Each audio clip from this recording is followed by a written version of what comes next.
המועתזילים, אשר פיתחו את שיטת הדיון הדיאלקטי באסלאם, נהנו מתקופה קצרה של עדנה בעולם הסוני, בטרם נדחקו מעמדות השפעה על ידי נציגי האורתודוקסיה הסונית. במקום זאת, מצאו עקרונותיהם מפלט אצל השיעה. מאחר שהוגי דעות מועתזילים ושיעים פעלו באותם אזורים ופעמים אף באותה עיר, ניתן להבין כיצד חלה התקרבות רעיונית ביניהם. הייתה זו הפריה הדדית, שכן מועתזילים רבים אימצו עמדות פרו-שיעיות.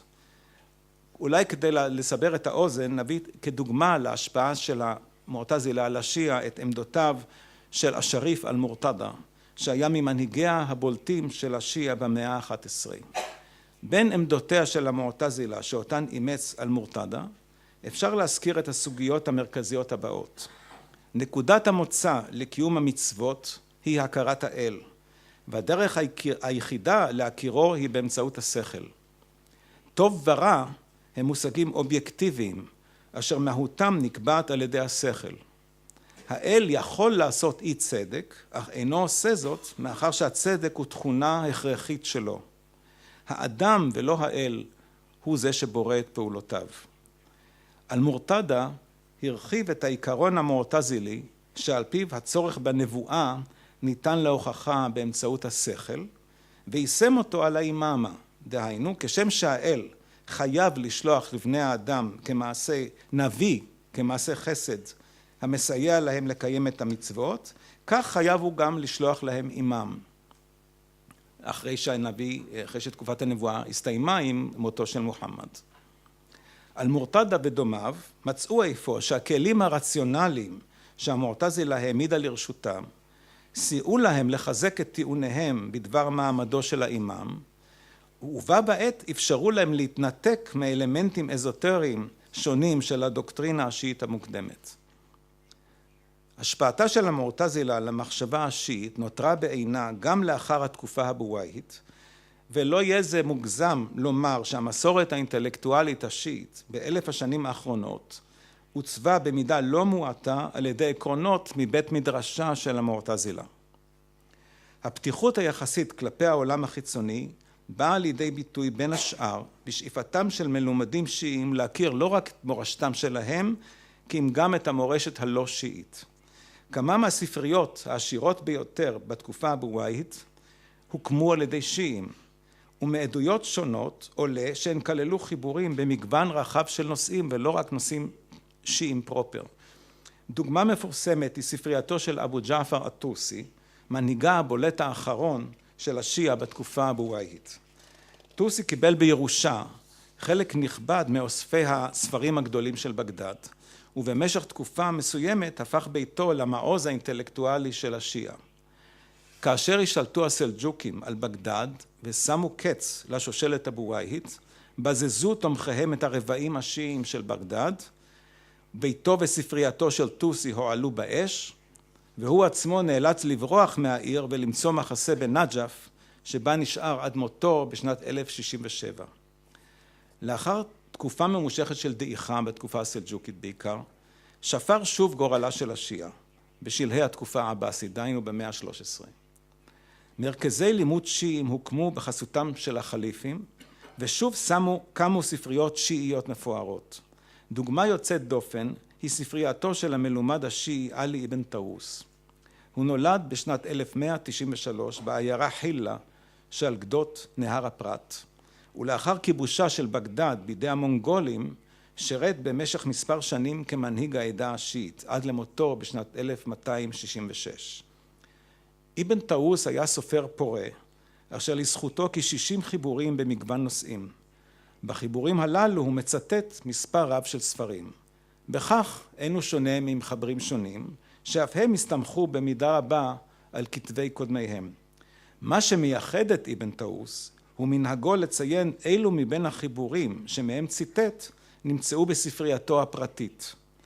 לפי עדותו של אבן טאוס, כללה ספרייתו חיבורים רבים בנושאים כגון עיקרי האמונה, נבואה ואימאמה, סגפנות, הלכה, היסטוריה, פרשנות הקוראן, תפילות ותחינות, גנאלוגיה, רפואה, דקדוק, שירה, אלכימיה, אסטרונומיה ואסטרולוגיה.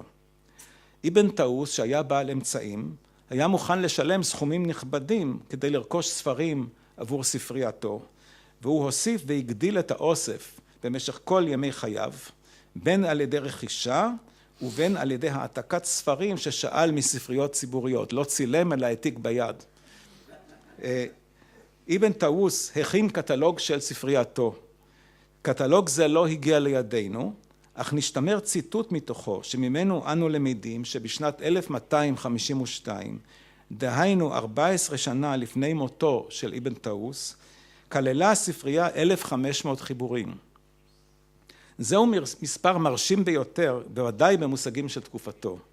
יתרה מזאת, אבן טאוס מספק פרטים טכניים שונים על הספרים שברשותו, כגון מידותיו של הספר, תאריך כתיבתו, והאם החיבור הוא בכתב ידו של המחבר, דהיינו האם זה אוטוגרף.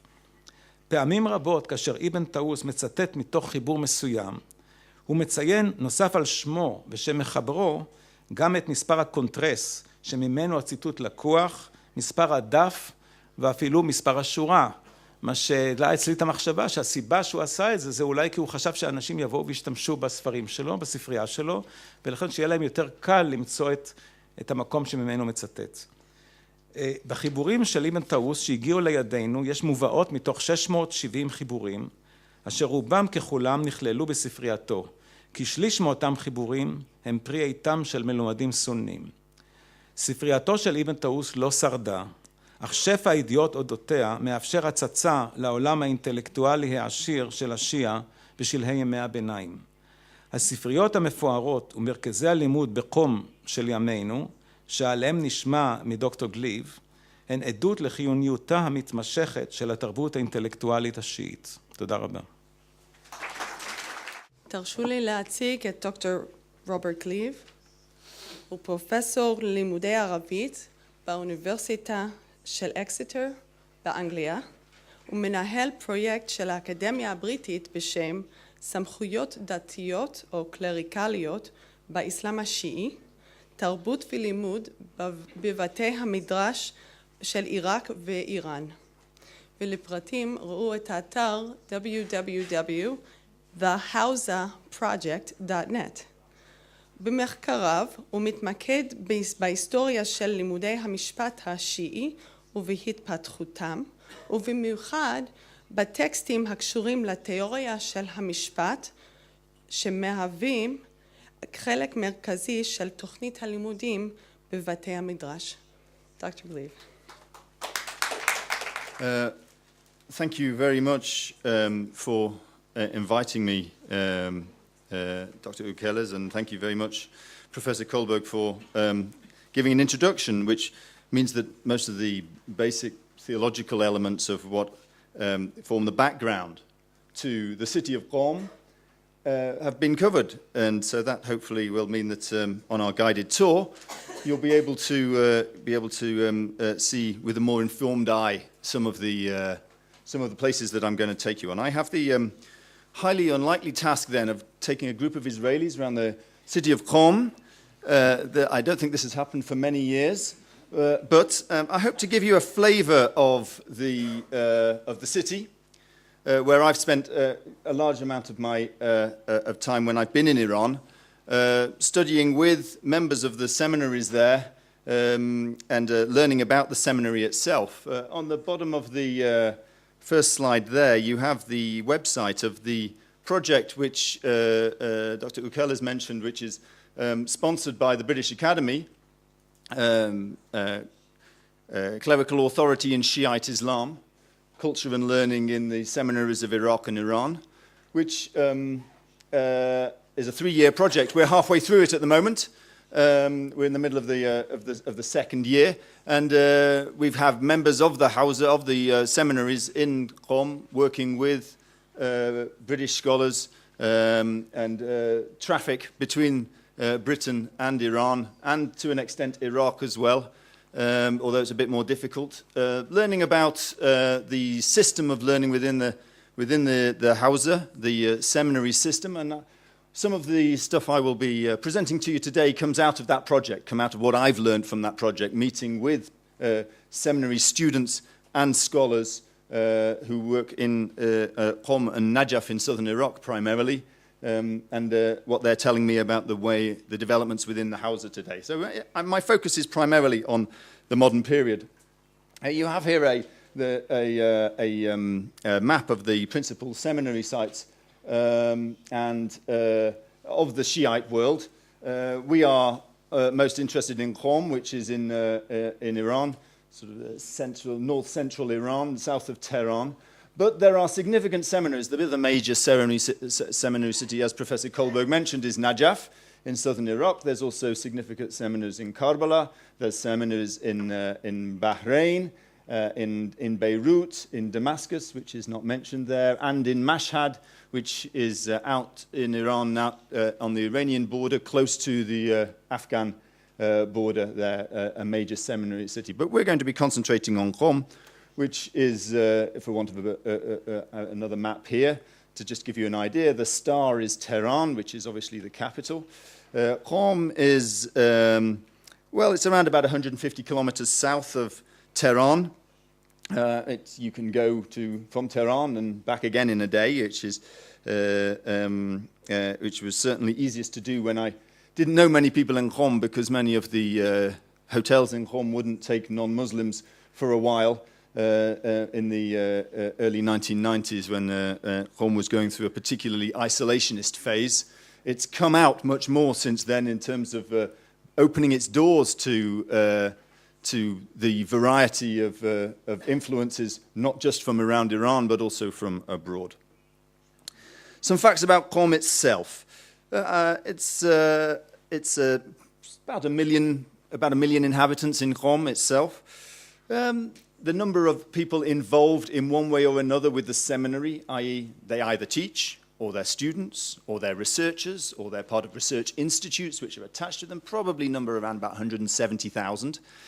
It's a pretty major industry. If you add into that religious functions associated with the shrine in the center of Qom, it probably makes up around about 250,000 people in Qom working in some way in the religious industry, for want of a better term. And so it's one of the major money earners for the Qom area. Qom's famous for some other things, in particular its carpets internationally, but its religious activities form its most prominent claim to fame. It's got a long history of Shiite involvement. It was one of the earlier cities to become a center of Shiite cultural learning, and in particular, it became a center for the transmission of reports of the Prophet Muhammad and the imams, which, as Professor Cole mentioned, are the sort of central religious figures after the Prophet Muhammad in Shiite Islam. And the transmission of traditions in which they have said, or sayings and actions of the imams, proved to be a central source for Shiite belief and law in the subsequent centuries. And Qom was a center of the transmission probably beginning in the late 9th century and really flourishing in the 10th century, and remained a center for Shiite study for some centuries after that, although its fortunes died away somewhat after the 11th century, and in the 12th century, Najaf became the 12th and 13th century. Najaf started to become the real powerhouse of Shiite learning, a position which it's maintained until today. Qom fell to an extent into disrepair as a religious study center for a number of decades, and really only began to become a center once again in the early 16th century, when a dynasty came to power in Iran called the Safavids, who proclaimed Twelver Shi'ism as the national creed of this new empire that they were building. They began in Tabriz and they moved south, conquering most of what is today Iran, although the boundaries were much larger in the 16th century. And during that period, during the Safavid period, which lasted until 1722, so 1501 through to 1722, this period of the establishment, if you like, of Shiism as the national religion of Iran, which is maintained until today, Qom began to once again receive investment from the people that matter, the royalty, the people with money. And Qom began to build up once again its seminary system. And although it was never in those days as never as important as Mashhad, which remained one of the premier seminary cities, and Isfahan as well was extremely important, becoming the Safavid capital sometime into the Safavid period. Qom was doing okay. It was a provincial seminary city, which had a number of seminaries based around its shrine.